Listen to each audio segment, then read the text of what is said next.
Ai.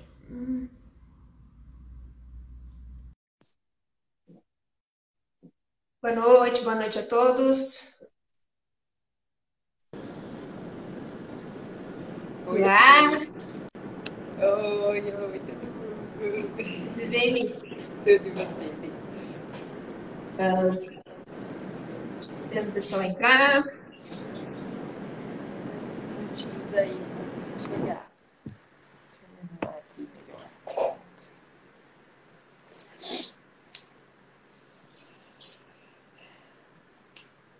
Boa noite, Oi, boa noite. pessoal, boa noite. Tá todo mundo ouvindo bem? Tá fazendo Ouvem muito bem? eco? Também me ouvem bem? Tranquilo?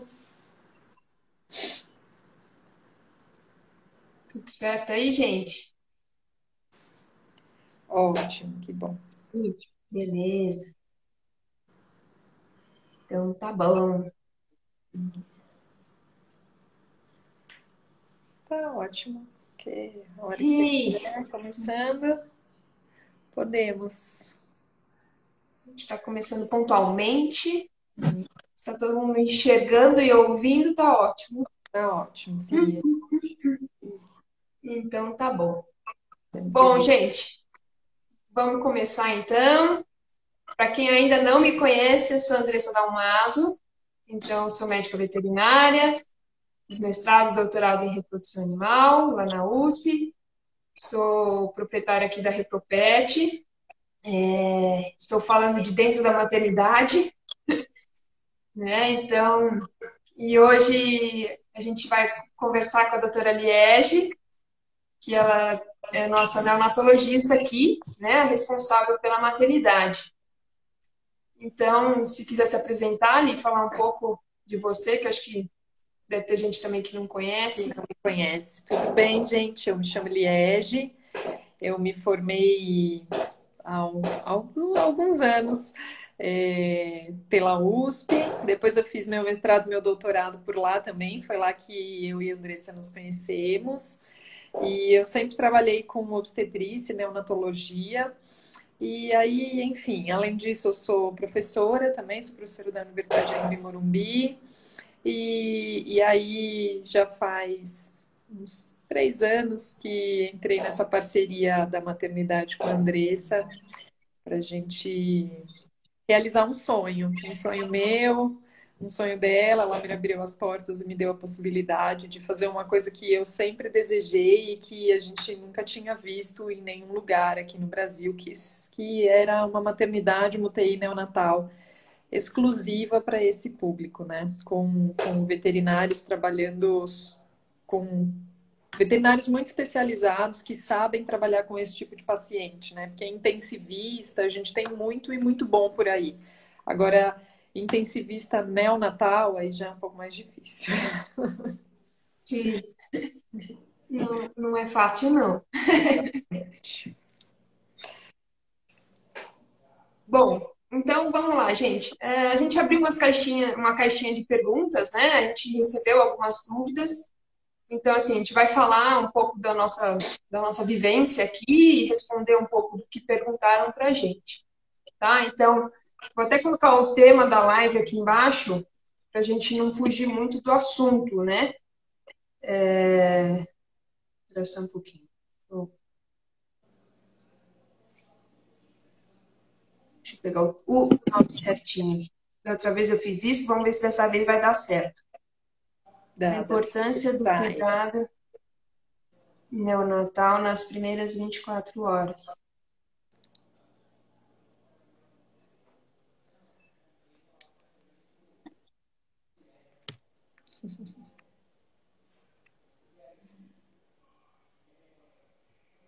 Pronto. Isso. Deu, né? Deu. Deu. Então, tá bom. Então, antes da gente falar, acho que da importância do cuidado neonatal, é bom a gente salientar, né, que esse cuidado neonatal, a gente já começa antes deles nascerem, né, Eli?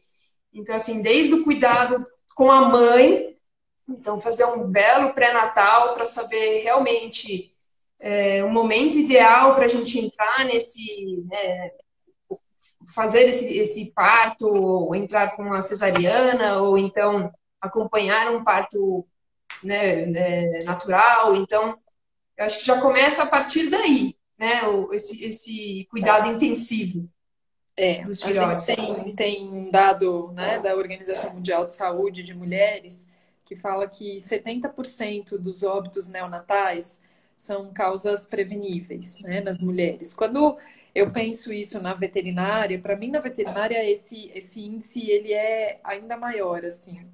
Do que eu vejo da nossa rotina, eu vejo que assim, mais de 90% das causas de óbito nos neonatos seriam prevenidas se tivessem ali lá atrás começado com um bom pré-natal e um bom acompanhamento dessas gestantes, né? Então, realmente isso é muito importante. Na nossa rotina, depois que a fêmea, enfim, é inseminada, seja conosco lá pela doutora Andressa, seja de repente veio de fora, quando a gente vai fazer o diagnóstico de gestação, e hoje já é possível fazer um diagnóstico de gestação mais precoce, assim, por volta de 25, 30 dias no máximo, dali, junto com o diagnóstico de gestação, o ideal é que já se faça a nossa primeira consulta obstétrica, né? E aí a gente já avalia aquela gestante, já, né, faz todo o roteiro dela de como que vai ser esse percorrer aí da gestação, expectativa de ganho de peso, dieta, outros exames possíveis.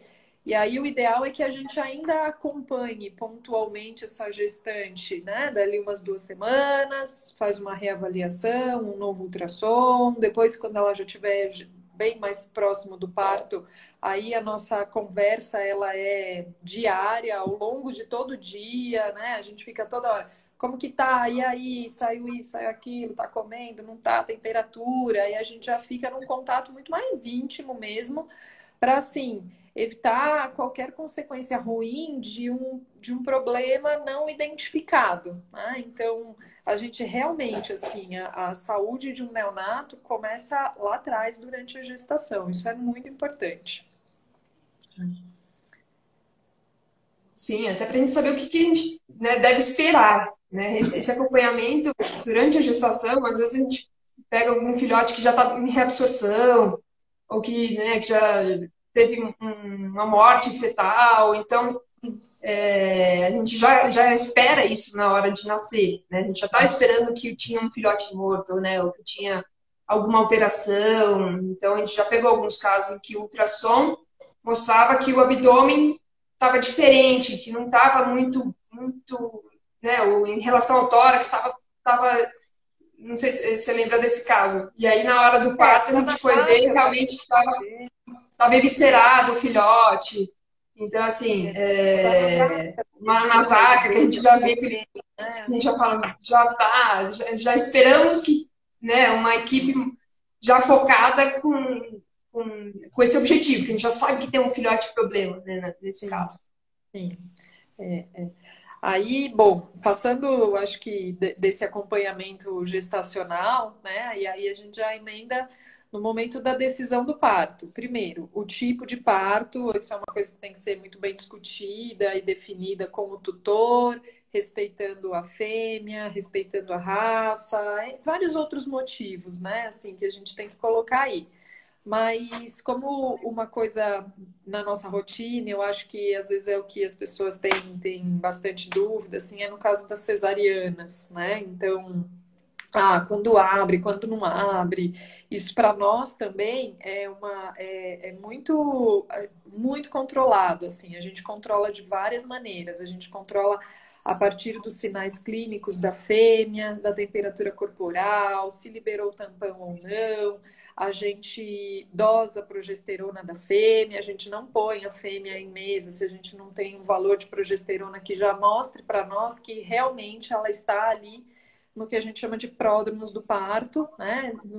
E com segurança a gente pode colocar essa fêmea na mesa para abrir, né? O ideal que a gente sugere é que mesmo que não seja uma cesariana, que seja um parto vaginal assistido, O ideal é sempre ter alguém acompanhando, assim, né? Algum veterinário, alguém com muita experiência acompanhando esse parto, né? Nunca deixar a fêmea parir sozinha. A gente tem este serviço também de fazer o acompanhamento de parto lá na maternidade. E já fizemos parto, trabalho de parto lá. E Sim. sempre tem que ter alguém olhando e alguém que saiba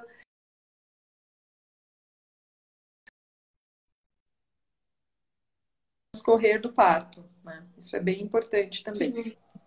Até isso aqui já aconteceu algumas vezes, né? Da gente estar acompanhando o parto e acabar indo para uma cesariana, né? Que se não tivesse aqui, ia ser aquele corre-corre. Então, a gente já tem, a equipe já está pronta quando tem trabalho de parto natural, que a cadela, a gente vai acompanhar esse parto. A gente já deixa uma equipe cirúrgica pronta, porque caso dê algum problema, a gente não espera, né? Já vai direto para o centro cirúrgico. Isso já aconteceu algumas vezes aqui também, né? De nasce o primeiro bem, o segundo bem, o terceiro, por mais que a gente induza, acabar indo para Vai uma cesariana, por dando. exemplo. E o importante de saber é assim, é, uma cesariana que vai corrigir, né? A cesariana, por N motivos, ela pode acabar, o filhote acaba não vindo de uma qualidade clínica assim tão boa quanto um filhote que nasce de parto normal, por N motivos. E muitas vezes a cesariana, ela tá lá para corrigir uma distocia. E aí a gente vai somando problemas, né? Porque um filhote que passa por uma distocia já é um filhote que pode nascer numa condição clínica prejudicada. Depois, se ele ainda, além disso, passa pelo impacto de uma cesariana, é anestesiado, etc., isso daí aumenta mais ainda o risco, né, desse filhote ter algum problema imediatamente ao nascimento. Então, é, a cesariana existe aí, é ótimo que se a gente tem um problema no parto, a gente pode resolver com uma cesariana. Agora, sim, se eu tenho uma cadela que eu rapidamente diagnostiquei esse problema no parto e eu vou intervir com uma cesariana, o risco, o dano para o filhote é muito menor do que aquelas situações em que a cadela fica em distocia, fica com um problema no parto durante 5, 6, 10 horas. E aí só depois disso é que a gente vai fazer uma cesariana. Então, os problemas eles podem acontecer sempre, né? O fato é, quando a gente está assistindo a um parto, a gente consegue identificar o problema muito mais rapidamente. A gente consegue fazer essa Sim. intervenção antes e com isso o nosso sucesso é muito maior, porque eu sempre falo para os meus alunos, eu costumo brincar isso assim, com neonato não dá para esperar, né? Neonato não tem urgência, assim, vou esperar um pouco, vou pensar o que eu faço. Nesse vou esperar um pouco, você perdeu o filhote, né? Assim, Já era. com filhote, não dá para deixar um filhote lá no trabalho de parto 10 horas, assim. O risco de você perder é muito grande. Então, isso é importante também, a gente sempre lembrar que o ideal é sempre ter alguém assistindo ao parto dessa fêmea. Enfim. Com certeza. Com certeza. Então, assim, geralmente então a gente faz esse tipo de acompanhamento, né? Então, aí quando nascem os filhotes, a gente já faz essa reanimação imediata, né? Então, para vir aqui para a maternidade. Então, se você É, quiser explicar um pouco como a gente faz, Li. explico. A gente faz assim, independente do tipo de como foi o tipo de parto, é, quando é um parto normal, por exemplo, que a mãe tá lá, é claro que a gente apresenta o filhote para a mãe, deixa a mãe interagir com ele, lamber, tal, enfim. É, mas considerando imediatamente, seja numa cesariana ou logo ali nos primeiros minutos do nascimento, num parto normal, a gente tem que fazer uma avaliação desse filhote, né? Então a gente vai fazer uma avaliação clínica desse filhote. Para isso, normalmente a gente usa um score que se chama score Apgar, que é um score que foi adaptado da neonatologia humana. E a gente já tem essa padronização na veterinária. É um score que é uma nota. A gente vai avaliar clinicamente ele, ausculto, pulmão, coração, ver mucosa, ver tônus, enfim. E dar uma nota que vai de 0 a 10. E aí, dependendo desta nota, a gente consegue trilhar alguns caminhos diferentes para um filhote, né? Então, um filhote, quando desse score de 0 a 10, se ele tem um score no mínimo 7, né? 7, 8, 9, 10, isso significa que a gente pode colocar esse filhote num grupo que a gente chama de manutenção e cuidados. Então, eu vou secar muito bem, eu vou aquecê-lo, vou deixá-lo aquecido, manter a temperatura, vou fazer ali o umbiguinho dele, vou colocar uma identificação, enfim. E quanto antes vou colocar esse filhote para mamar, né? Então, esse é o grupo de manutenção. Quando a gente tem um filhote aí que tem um score de 4 até 4, 5 ou 6, né? Aí esse é um animal que ele vai precisar de um pouco mais de estímulo, né? Então a gente vai continuar lá com os nossos estímulos, secar, né? Fricção no tórax, secar, aspirar. Já podemos entrar talvez com alguma medicação, algum estimulante respiratório, algum tipo de ventilação, enfim. E esse é um animal que a gente reestimula, né? E depois de 30 segundos, 1 minuto, a gente vai refazendo o Apgar e a tendência é que ele melhore, né? Se eu tenho um animal que tem um score abaixo de 4, 0, 1, 2 ou 3, esse é um animal que precisa de medidas de reanimação, ressuscitação mesmo. Então, eu vou ter que entrar com ventilação controlada nele, vou ter que entrar com algumas medicações, drogas vasoativas, estimulante respiratório, enfim, vai ser um paciente ali que é um paciente mais crítico mesmo, que está correndo um risco grande de vir a óbito, né? Então, a gente separa mais ou menos nesses 3 grupos. Uma coisa muito importante de falar é que, assim, o parto de uma cadela não é só um parto, né? A cadela ela vai parir várias Uhum. vezes no mesmo momento, são vários partos, cada filhote tem o seu parto. Então, dentro de um parto de uma cadela, ela pode ter partos normais e partos complicados. E os filhotes vêm vindo aos poucos. Isso é muito crítico quando a gente pensa na cesariana, porque todos nascem ao mesmo tempo.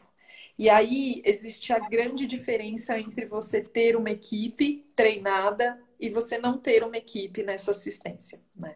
Então, quando a gente faz assistência nas nossas cesarianas, primeiro, a gente tem a nossa anestesista, que é sempre a nossa anestesista, a Ingrid está aí. Então, já é uma anestesista excelente que a gente estamos acostumados a trabalhar. As cadelas são super bem anestesiadas, enfim, protocolo o que a gente sempre segue, que é ótimo. A gente É tem sempre epidural, né? usando uma Lembrando epidural, que é sempre por epidural que a gente faz a cesariana. exatamente. A gente tem a nossa cirurgiã, que eu costumo falar que metade do trabalho que eu tenho como neonatologista é ela que faz antes de nascer, porque assim, ela tem uma habilidade muito grande, ela estimula os filhotes já antes mesmo de descolar a placenta. E assim, a hora que ela entrega os filhotes, a gente tem pelo menos umas 4 pessoas esperando ali. Sempre eu, sempre a Andressa, e aí mais pessoas da equipe, às vezes mais algum veterinário, os nossos estagiários. Então, assim, a gente tem bastante mão para trabalhar de uma vez só. E isso faz toda a diferença, assim, porque eu sei que essa não é a realidade de muitos lugares, mas ainda bem nós lutamos para ser a nossa e essa é a nossa realidade.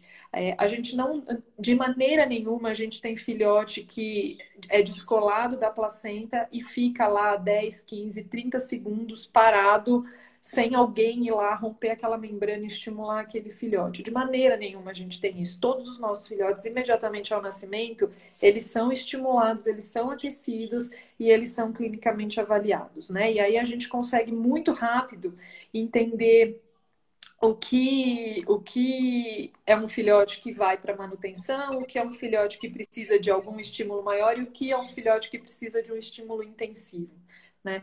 E a Giovana disse aí uma coisa que é sempre importante muito lembrar, a Giovana é uma das neonatologistas da nossa equipe, que no nosso estímulo ao filhote, de maneira nenhuma, nunca, em situação alguma, vai Pelo acontecer o amor de chacoalhar. Deus! Não. Nunca, nunca, gente. Isso, Não assim, façam isso, pelo é amor de Deus. comprovadamente, Veterinários de plantão. é comprovadamente ineficaz para tirar o líquido do pulmão, não sai o líquido do pulmão.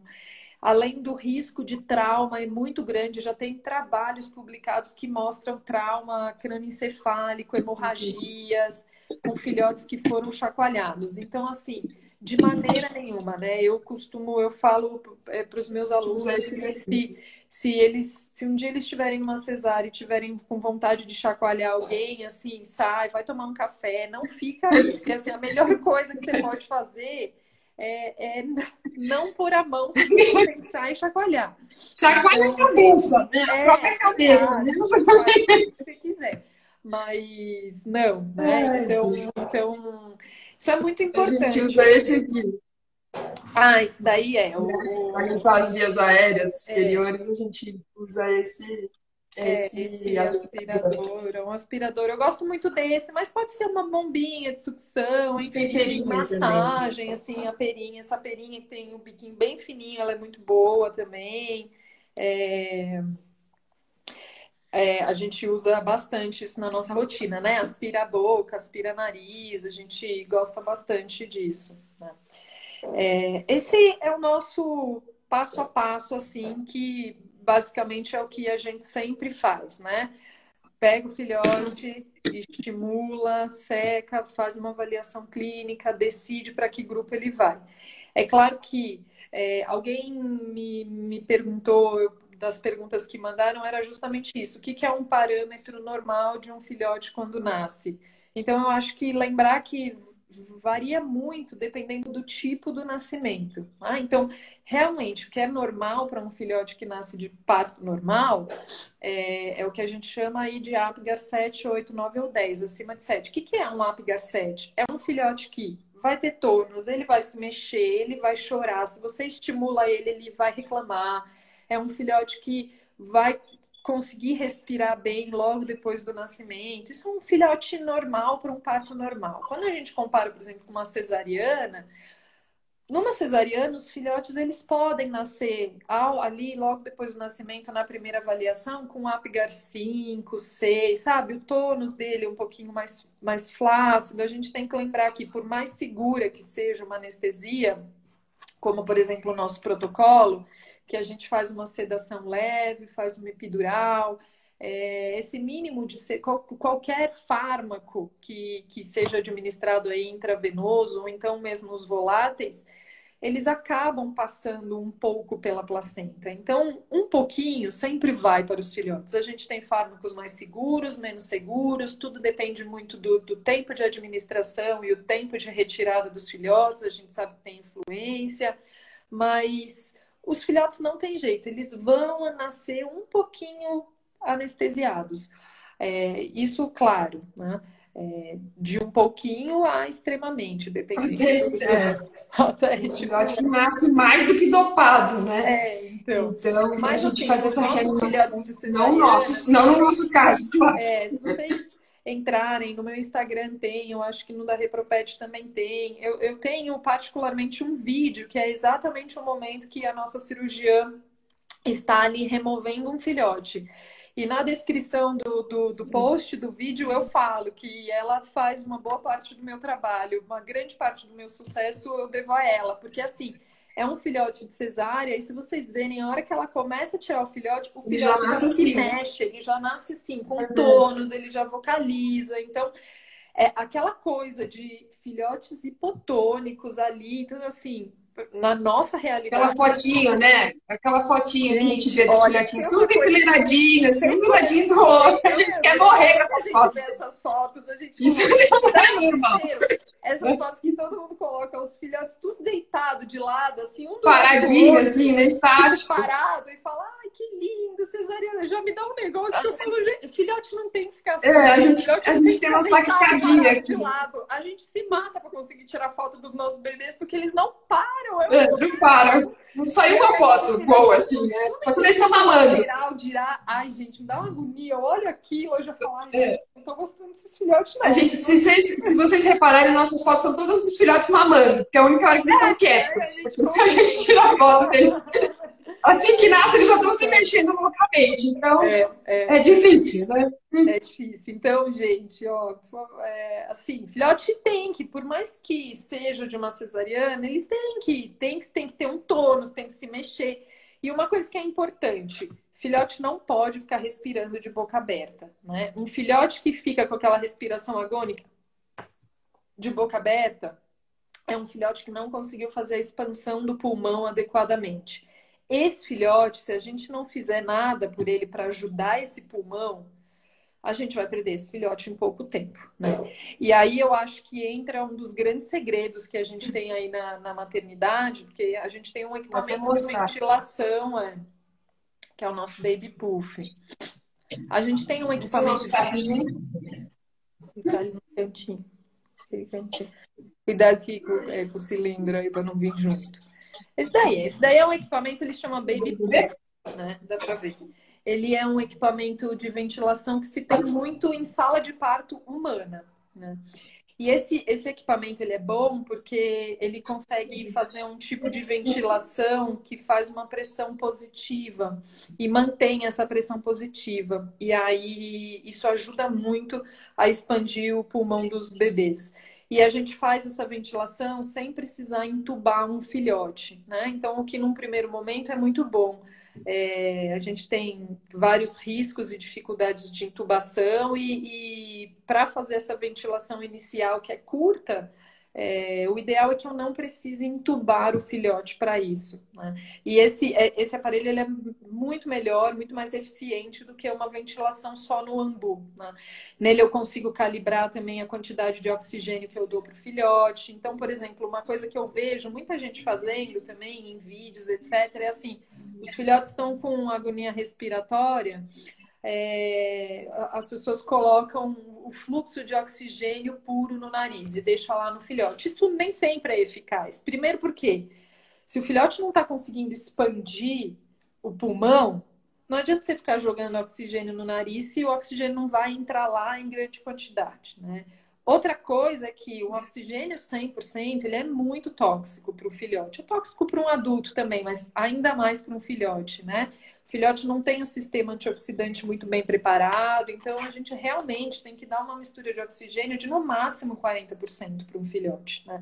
E esse aparelho aí, ele é um salvador de vidas. Tem várias situações que a gente pega, por exemplo, filhote de bulldog com a nasarca, aquela dificuldade, pulmão muito cheio de líquido, tudo, que se a gente não tivesse esse aparelho, esses filhotes iam morrer. Então tem vários que para nós é muito claro. A gente fala, ó, se não fosse o Baby Puff, esse filhote a gente ia perder, né? Então, para quem não tem essa tecnologia, chora, né? Desculpa, porque para quem não tem essa tecnologia, eu entendo que não é uma coisa, né, fácil, acessível para todo mundo. Se você não tem essa tecnologia e você quer tentar ajudar o filhote a expandir o pulmão de alguma maneira, você pode tentar fazer isso no ambu. Mostra nosso ambu aí, Dê. Tá fácil aí? Tá, deixa eu kitzinho. A gente tem esse. Tá aí, o ambu. Quais são os problemas do ambu? Aí tem uma máscarazinha. Qual que é o principal? Assim, o problema do ambu? Primeiro, a gente não tem um ambu específico para o tamanho do nosso filhote, né? Esse é um ambu neonatal humano. O volume de ar que cabe dele é maior que o volume do nosso filhote inteiro, né? Não existe um ambu apropriado. Então a gente tem que ter muito cuidado com a força que a gente faz no ambu e com a quantidade de ar que a gente joga lá para dentro, porque a gente pode acabar fazendo barotrauma, né? Outra coisa importante é que o ambu ele tem uma válvula que limita a pressão, né? Então isso, ok, funciona, né? Não vai uma pressão muito forte, a válvulazinha espana. Mas uma coisa, o que não é muito bom do Ambu é que a hora que eu aperto, o ar entra. Quando eu solto, todo o ar que entrou saiu. E aí, isso é um problema, porque o que eu preciso num filhote, eu preciso conseguir jogar ar dentro do pulmão e manter ar dentro do pulmão, para justamente facilitar aí ou propiciar a expansão. Se eu jogo o ar, expande, mas depois que eu solto o ar, sai todo o ar lá de dentro, o pulmão tende a colabar. Então a ventilação no Ambu, ela causa muito o que a gente chama de barotrauma, que é abre pulmão, fecha pulmão, abre pulmão, fecha pulmão. Então assim, ela é para ser feita por um curto período de tempo, ela até funciona. A gente consegue acoplar, por exemplo, um fluxo de oxigênio no Ambu, na parte de baixo dele. Mas não é o tipo de ventilação mais ideal. Mas assim, entre isso e entre nada, melhor ter um Ambu, né? Um Ambu é muito mais fácil da gente ter, mais barato, etc. O Zequinha perguntou se é possível utilizar o Baby Puff com a máscara. É possível, Zeca, mas nem precisa, porque demonstra o pezinho ali. Assim, essa saidinha do fluxo, você pode acoplar uma máscara aí, mas eu normalmente nem faço. Eu seguro o focinho, né? E coloco ele, essa partezinha redondinha, ocluo bem na entrada do focinho. Mas dá para fazer uma máscara. Até daria para acoplar. Até daria, né? Mas assim, nem é necessário. Essa aqui é baby, né? Porque essa daqui é especialmente para neonato mesmo. Neonato. Né? Isso é importante. Toda a máscara ela tem que fechar completamente. Não pode ter escape de ar, senão perde a pressão, né? Eu preciso de uma pressão positiva. Se escapa, perde. Né? Enfim, então esse é um aparelho que, não fazendo propaganda da empresa, mas é a única empresa que faz ele aqui, da Fanning, né? Uma empresa aí de equipamentos hospitalares humanos. Patrocina a gente, Fanning. Dá mais uns pra gente, Fanning. A gente vai gostar. @, Fanning. Uns 3 patrocina a gente. A gente tem o bercinho Fanning também. E aí eu consigo nesse aparelho, né? Eu consigo ciclar aí o pico de pressão inspiratória, pressão máxima, mínima, enfim, consigo definir mais ou menos esses parâmetros. É bem bacana mesmo. A gente usa para esse momento do nascimento, ele é muito bom. Quando a gente tem alguns filhotes internados, né, os nossos pacientes aí mais críticos, é claro que às vezes chega num ponto que eu falo assim, que tipo, né, a nossa equipe, as meninas que trabalham comigo, às vezes chega num ponto que eu falo, gente, passou da linha, assim, né? Na veterinária existe uma, eu acho que em tudo que envolve medicina, existe uma linha, que é aquela linha que a tecnologia, a evolução médica, chega uma hora que, a hora que cruza essa linha, não tem mais o que você fazer, né? Aquele caso, não tem muito mais o que fazer. Sim. O nosso problema é que na veterinária, a linha, ela é muito mais... Ela vem muito antes do que a linha na medicina humana. E na neonatologia, a linha vem antes mesmo, né? O que eu quero dizer é que qualquer probleminha que o nosso paciente tem, muitas vezes já é o suficiente para cruzar a linha e não ter muito mais o que a gente fazer por esse paciente, né?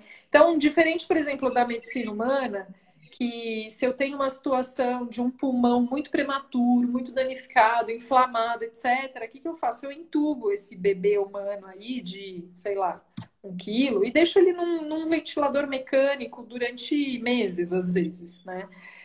A gente, infelizmente, não consegue fazer isso. Eu não tenho equipamento para fazer ventilação mecânica com segurança num paciente de 150, 200 gramas.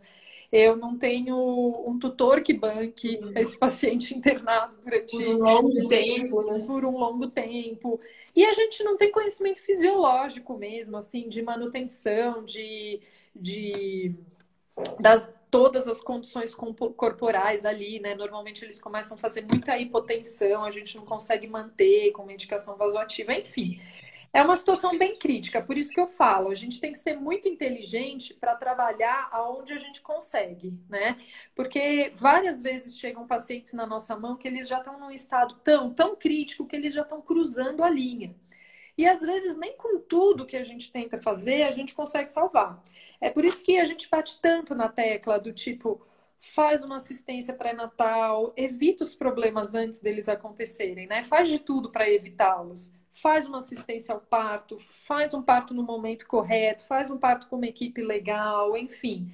No nosso esquema, o que a gente mais gosta de fazer e o que a gente oferece, faz na maioria das vezes, é fazer o parto e os filhotes e a mãe ficam internados conosco durante 24 horas e eles só têm alta depois de um dia de vida. Se todo mundo estiver bem, tem alta e vão para casa. Então, essas primeiras 24 horas que são muito críticas, a gente fica em cima deles, assim, o acompanhamento de ganho de peso, por exemplo, a cada 2 horas, quando eles vão mamar, eles são todos pesados antes da mamada, depois da mamada. E a gente faz esse acompanhamento muito, muito crítico de temperatura, das funções vitais, né? Tanto que na nossa maternidade, a gente sabe que com neonatos, eles podem, no primeiro dia de vida, perder até 10% do peso vivo. E depois eles têm que começar a ganhar.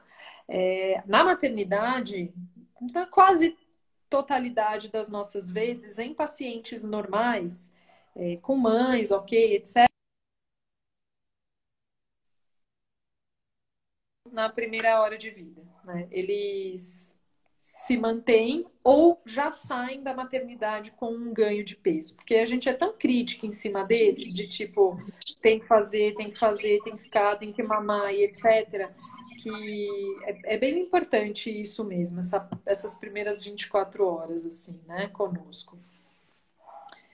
Como disseram aí, são as 24 horas de ouro, né? Se É. as primeiras 24 horas já não tiver tudo no esquema, é difícil esse filhote evoluir, né? Então, assim, o ideal quando eles ficam aqui é justamente isso, para a gente ver, estão mamando colosso, estão ganhando peso, frequência cardíaca está mantendo, frequência respiratória, a gente fica acompanhando isso neles, né? Porque se tiver qualquer alteração,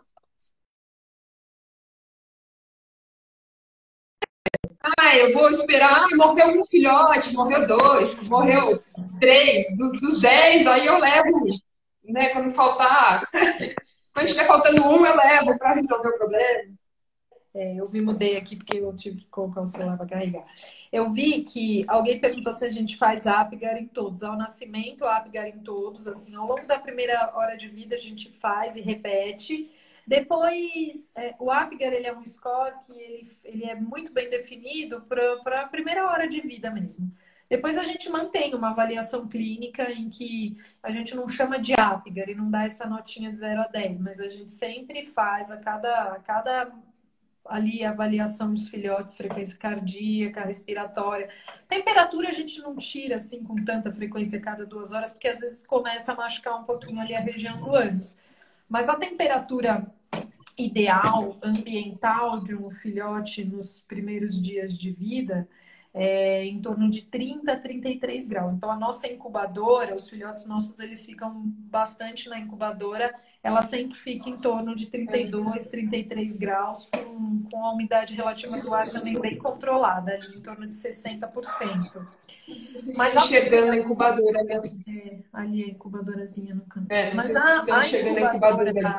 a incubadora não, a temperatura deles varia aí, uma média do período neonatal de 34,4 até 37 graus. O que a gente percebe é que nesse primeiro dia de vida ela pode ser mais baixa, assim, quando eles nascem, se a gente não dá calor para eles. E quanto menor o filhote, mais difícil ele esquentar, né? Mais ele perde calor. Então, a gente realmente tem que cuidar muito disso, né? Que mais? Do ponto de acupuntura do focinho. Que a gente costuma usar assim, também, né? Olha, eu faço. Sempre quando eu precisa, quando eu tenho um filhote que já está naquele score Apgar de 4 até 6, né? Que já precisa, eu sempre faço o ponto. Tem filhote que eu vejo a resposta muito imediata, faz o ponto, ele inspira. Tem filhote que eu não vejo muita diferença, mas eu sempre faço, né? Faço isso, eu acabo fazendo associado também com aminofilina, enfim, mas eu faço. Tentar fazer, eu tento, né? A gente tenta de tudo. Sim, ainda mais quem não tem outros recursos, né? Acaba sendo sim. Melhor do que nada. Exatamente. Acaba sendo uma opção, né? Mas é bom assim. Tati, sim, para gato, mesma coisa da temperatura, como eles são menorzinhos, eles tendem a resfriar mais ainda, né? É essa regra de quanto menor eles são, mais eles resfriam. E aí a gente tem que ter um pouco mais de cuidado com eles, né? Que mais? Que teve mais de pergunta lá que eu não me lembro? Ai, eu tô sem as Deixa, perguntas aqui, tá no celular, tá no celular que eu tô com a live. deixa eu, deixa eu voltar Eu aqui. esqueci de anotar dessa vez as perguntas. O Felipe perguntou de tratamento para a Nasarca. A Nasarca eu brinco que é o único filhote que eu gosto quando perde peso, que eu fico tranquila, falar, ai, tá perdendo peso, ainda bem. São os anasarcados, né? A gente, né, fica um pouco com as mãos atadas em tratamento. O que que a gente tem? Entrar com diurético, então a gente entra com uma furosemida, por mais que a gente saiba que a eficácia da furosemida na diurese dos neonatos é menor, porque eles têm toda uma imaturidade de parênquima, mas a gente entra. O que eu gosto muito de fazer, ficar estimulando a região genital para eles urinarem, assim, com uma frequência, a cada 30 minutos vai lá e estimula, porque eu acho que isso às vezes é um estímulo de diurese maior do que você aplicar furosemida. Então, isso eu faço bastante mesmo, ficar lá estimulando toda hora eles a fazerem o xixizinho deles.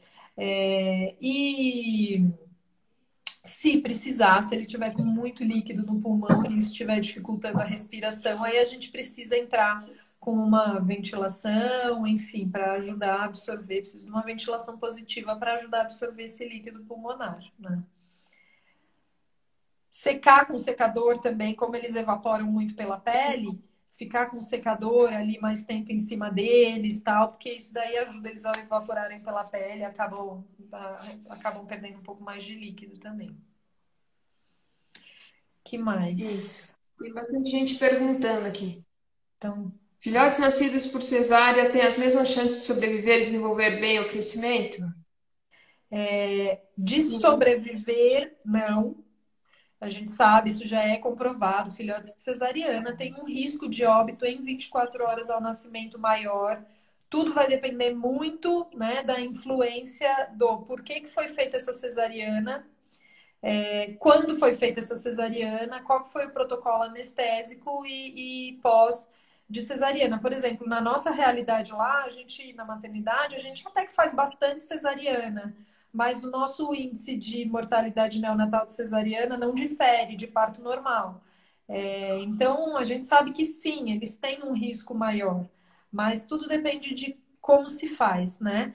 E agora, depois, aí eu imagino que depois que eles estabilizaram, passou ali aqueles primeiros dias críticos, eles se desenvolvem normalmente, né? Não vejo. A única particularidade que tem aí é se a mãe, as mães que passaram por uma cesariana, elas também têm um risco maior de ter menos leite e de ter uma menor habilidade materna. Aí, se esse filhote, de repente, a mãe não dá leite, você tem que criar ele num suplemento, aí a gente já entra num outro caso, né? Que é o menor desenvolvimento, porque ele não tem acesso ao leite materno. Pode ser isso também. Mas o fato da cesariana em si, depois que passou essas primeiras 48 horas muito críticas, vai embora, né? Sim, aqui Enfim, geralmente, né, eles são bem. Quando a gente faz todo esse acompanhamento, eles saem, se desenvolvem normalmente. Né? A normal. gente Nossa, nunca. A gente atende muitos braquicefálicos, né, e acabam todos vivendo muito bem depois, né, é. da cesariana em si. Aminofilina. Tem Lili, um você estudo tá. que Peraí, foi deu uma travadinha. em mim, deu uma travada, posso falar? Então, a Pode. Vitória perguntou se eu prefiro aminofilina ou doxapran. Eu prefiro aminofilina, né? Não só por preferência, mas porque isso já foi comprovado que é melhor. Tem um trabalho, inclusive, de uma equipe brasileira, que foi publicado, acho que na Ciência Rural, em que eles fizeram a comparação de aminofilina e doxapran no pós-operatório de cesariana imediata. E eles usaram via sublingual e via subcutânea. E o melhor, que mais deu resultado, foi a aminofilina via sublingual. O que a gente sabe é que o doxapran ele pode acabar aumentando muito o consumo de oxigênio de miocárdio, isso pode agravar um pouquinho a hipóxia nesse primeiro momento aí de vida. Além disso, é mais difícil achar, é mais caro, enfim. Então, como a minofilina tem resultados realmente melhores, é o que a gente sempre usa. Nos protocolos de cesariana, eu normalmente faço ali ao nascimento, faço na boquinha de todo mundo uma minofilina, e aí nos que precisam mais, eu vou repetindo ali de acordo com a necessidade, né? Cadê? Sim, Que mais? eu me perco com as perguntas. Vai subindo, vai subindo, eu fico totalmente perdida aqui. Cadê? Neonato com tônus baixo e reflexo de sucção diminuída. Indica administrar plasma materno via oral por seringa? Não. Se não tem reflexo de sucção, a gente não vai dar nada na boca com seringa, com mamadeira, com nada, assim. Se não tem reflexo de sucção e você quiser dar alguma coisa via oral, que seja com uma sonda orogástrica. Aí, ok. Mas eu imagino que, assim, pensando no plasma materno, aí eu imagino que você esteja pensando no fato da absorção de anticorpos, que o filhote que não mama não vai mamar colostro, se eu posso dar isso via plasma. Posso, mas aí a gente poderia até fazer via subcutânea, não preciso dar especificamente via oral, né? Imaginar que um filhote também hipotônico, hipotérmico, ele vai ter uma diminuição da capacidade de absorção intestinal. Então, talvez seja até melhor fazer, eu prefiro fazer o plasma materno pela via subcutânea. E não, a gente só dá qualquer coisa via oral quando o filhote tem um bom tônus mesmo, quando ele tá com aquele tônus bom, bom mesmo. Senão, não tenham medo de passar sonda orogástrica. É tranquilo, é fácil, medindo direitinho, vai que é uma maravilha e é melhor do que fazer, colocar alguma coisa ali na boca do filhote, ele vai fazer uma falsa via, né? Que Sim, mais? exatamente. Sobre lábio leporino, né? As fendas. As fendas nos filhotes é mais comum nos filhotes, nos cães e gatos, a fenda que não é o lábio, né? A gente não vê junto com o lábio, a gente vê só lá na parte de dentro aquela fenda. Isso para nós é um problema, porque muitas vezes no momento do nascimento as pessoas não abrem a boquinha do filhote para dar uma olhada. E aí esse filhote ele pode ter a fenda palatina, você não percebe porque não tem lábio, vai mamar na mãe e faz uma broncoaspiração, né? Então, todo filhote, antes de ser posto na mãe, ele tem que estar lá e abrir a boca e verificar se tá tudo íntegro lá. A partir do momento que a gente identifica um filhote assim, aí não é só durante as primeiras 24 horas. Aí a gente vai ter que fazer esse protocolo Intensivo. até ele operar. O que vai demorar aí uns 45 dias, 2 meses, que vai ser alimentar este filhote exclusivamente na sonda orogástrica. Então, a cada alimentação, passar a sonda, administrar, tirar a sonda. Né? Quando ele for maiorzinho aí, com mais de um mês e meio de vida, você pode até pensar em colocar uma sonda esofágica, né? E aí dá direto ali na sonda esofágica. Mas até ele operar, você não vai dar nada via oral, na cavidade oral para ele. Nem água, nem alimento, nem nada. Dá para a gente salvar o filhote. Se a gente conseguir evitar esse começo aí que ele faça uma broncoaspiração, é um manejo complicado, difícil, trabalhoso, mas que dá para fazer, assim, sem problema nenhum. Evitar. Existe um trabalho recente aí em veterinária que fala da administração de ácido fólico como uma estratégia de evitar a fenda palatina e no trabalho eles encontraram um bom resultado, né? Então existe já um trabalho desses aí. Eu não sei se a Giovana tá aí. A Giovana tem o nome do trabalho. Qual coisa ela vai colocar? É, Ela eu tenho, se quiser, depois eu vai mando. junto. Acho Então. que eu tenho um aqui, um É. artigo. Então, eu acho que suplementar ou não depende muito da qualidade da ração da fêmea, depende muito da raça, se é uma raça predisposta ou não. Até pouco tempo eu estava conversando isso com o Zeca, né? Então, assim, eu não acho que 100% das fêmeas tem que suplementar. Eu acho que a gente tem que ver o quanto que ela ingere por Variar, dia, né? baseado na dieta, baseado no quanto ela come, predisposição de raça, dentre outras coisas, né? Mas enfim. Aproveitando, vai ter uma live com o Dr. Eduardo, que é nutricionista e que trabalha com Ótimo. reprodução. E a gente vai falar sobre isso. Quem quiser aí, fica ligado que vai ter uma live Fique falando ligado. sobre esse assunto. Os water puppies, né? Os filhotes anasarcados, falando um pouco deles, eu acho que tem chance, sim.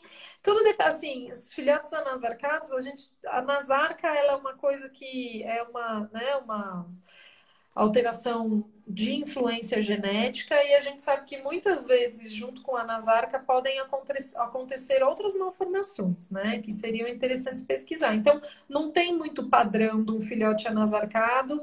Eu já peguei filhotes com edema super generalizado, mas que o pulmão conseguiu clarear, limpar, não tinha tanto líquido.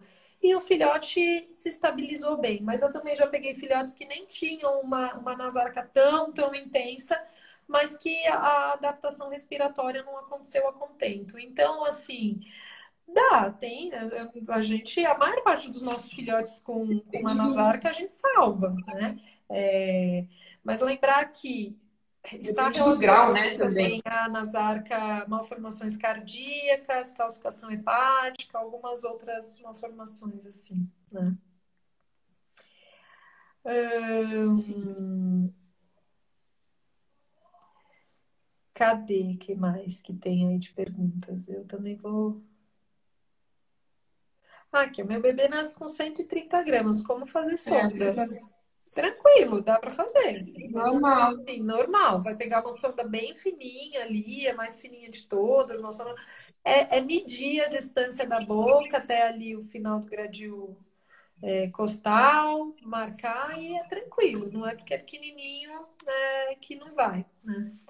Alimentação de Quando é órgão. assim, quando é assim, o ideal é que passe, né, Ah, com sim. algum veterinário para explicar Ele realmente explicar, como é que passa a emocionar como sonda, faz, qual que para é. não fazer besteira também, acabar perfurando alguma coisa. Então, o ideal é que a gente recomende como é que passa quando não sabe, Sim, não com tem certeza. nenhum.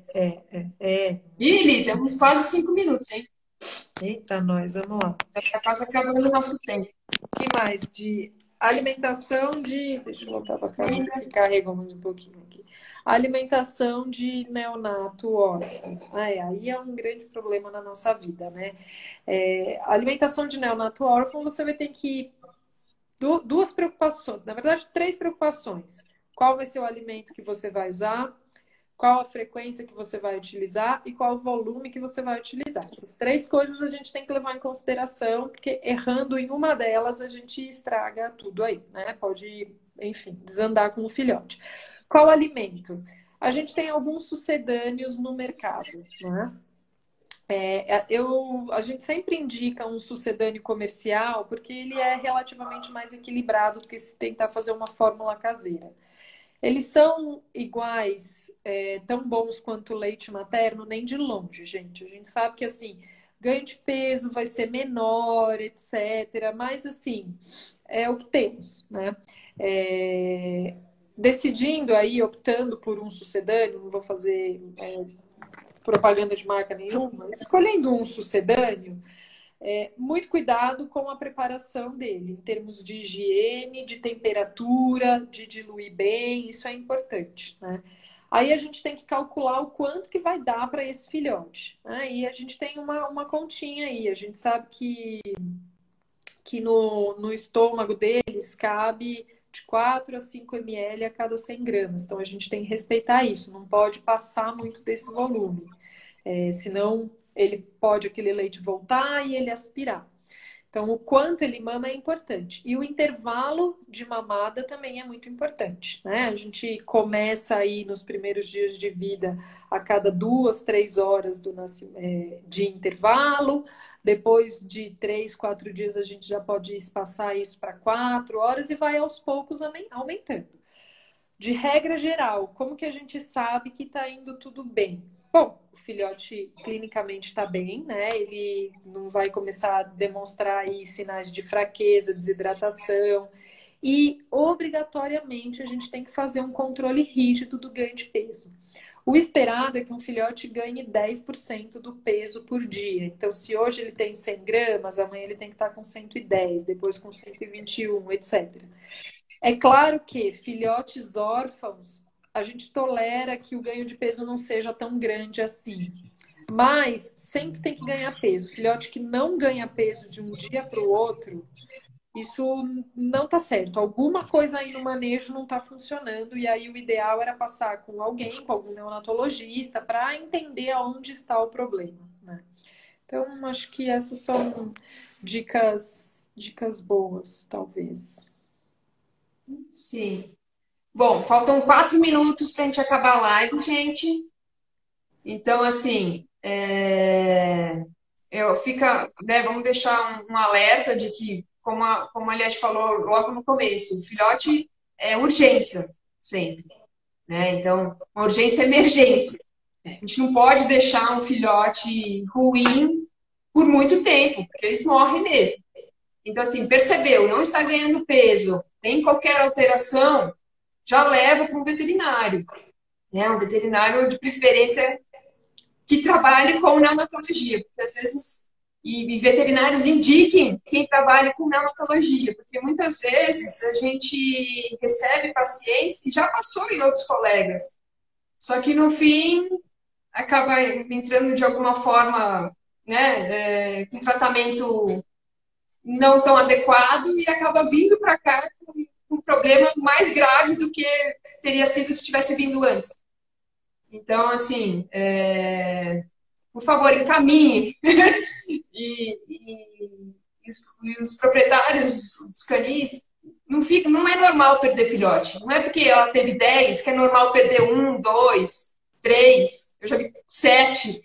Não é normal. Não é normal mesmo perder filhote. Então, assim, a gente não espera o filhote morrer. Tá? Então, assim, tragam. A gente está aqui à disposição. Tá? Então, nossa equipe está inteira à disposição aqui. Então, o que precisarem, a gente agradece, né, Li? Então, a todos que assistiram, está acabando a nossa live. Obrigada aí pela companhia na live. Obrigada, eu também Por acho. todas as informações. A gente fica falando, passa rápido, né? Obrigada, gente. Passa Estamos aqui disponíveis para o que precisar. Mandem direct, perguntem, encaminhem pacientes, encaminhem dúvidas, enfim. A live agora fica salva no IGTV. A Deissa já salva e aí ela fica direto. A gente vai salvar e depois dá para colocar, vai ficar também no YouTube. Eu vou tentar passar para lá, Perfeito, no canal legal. do Propet. Obrigada. Tá bom, gente? Obrigada, então. Obrigada, gente. Precisando, a gente está aqui à disposição. Sim, obrigada. Beijos para todos. Fiquem aí seguros. Tchau, gente. Se cuidem. Tchau, gente. Até mais. Será que ele vai desligar sozinho? Eu acho, se você acha que você pode Maluzinha. terminar aqui. A Malu. O Malu teve os bebês dela aqui. Oh, gente, que coisa fofa, Malu. Ela da Tere Gisele, nossa cirurgiã. Ai, Gi, você que faz metade Agradeço do as trabalho, meninas. né? Falei, ó, a Gi tá aí. Né? Tchau, Gi. Obrigada. Meninas, muito obrigada, equipe. Beijo, tá acabando. Beijo. Até mais. Tchau, tchau. Tchau.